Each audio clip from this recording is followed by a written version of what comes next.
before your time. It was even before Trevor's great-great-grandfather's time. Yeah, there was 3 trees growing together.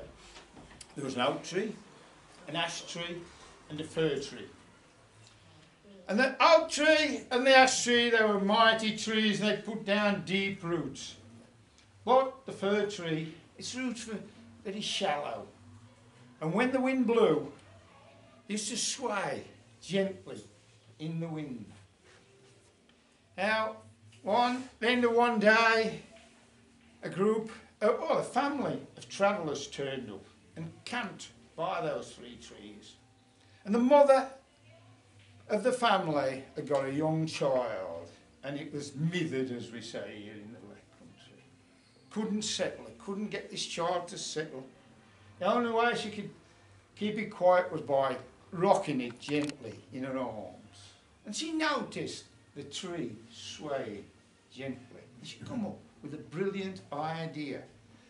She placed the child on the lower branches of the tree. I can see the look of shock and horror on your faces, but before you go any further, I've got to assure you, she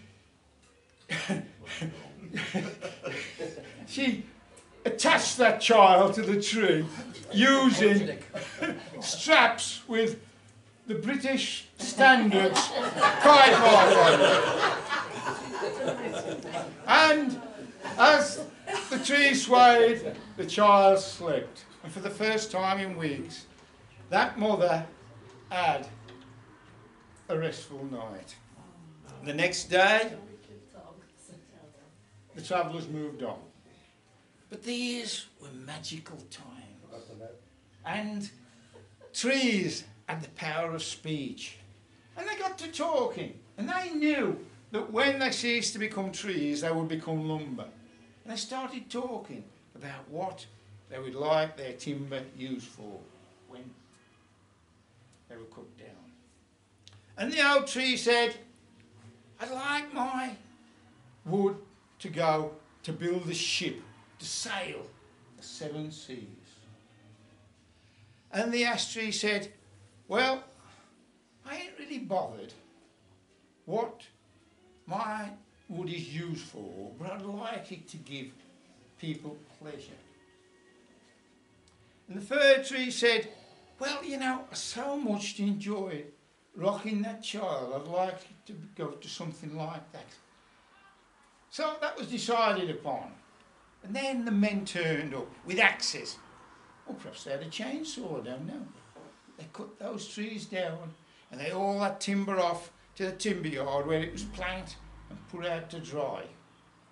Well, it wasn't long before a shipwright turned up and bought that oak, all that oak. And he made not 1, not 2, but 3 ships to sail 7 seas. And then the ash tree, that was left to dry for a while, and then a maker of musical instruments turned up and he bought all of that timber. Now, most musical instruments don't take a great deal of timber, so there was enough to make a lot of instruments. And over the years, we must have had thousands of instruments come into this club.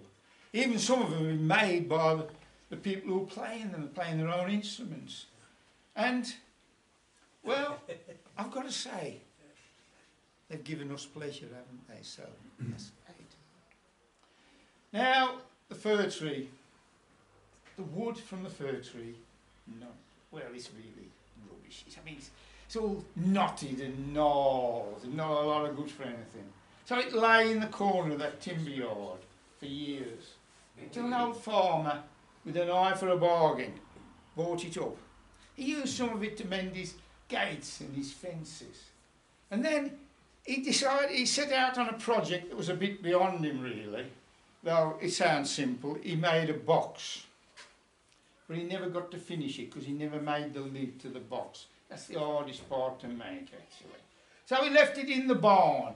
Over the years he filled it with straw and hay. And then one night an old man turned up with his pregnant wife.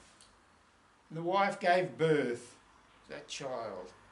And they laid that child in that box as his cradle. Of course, being all gnarled and that, it was great because it rocked nice. Well, you can see it became a very special cradle. And that, I think, is why we have the little fir trees, take them in our house and decorate them with the baubles and the lights to celebrate that fir tree. I saw 3 ships come sailing in, come sailing in. I saw 3 ships come sailing in on Christmas Day in the morning. Don't worry, that's as much as you're going to get. I've never quite figured out what that song was about. What I do know is where the timber came from to build those 3 ships. And now you know.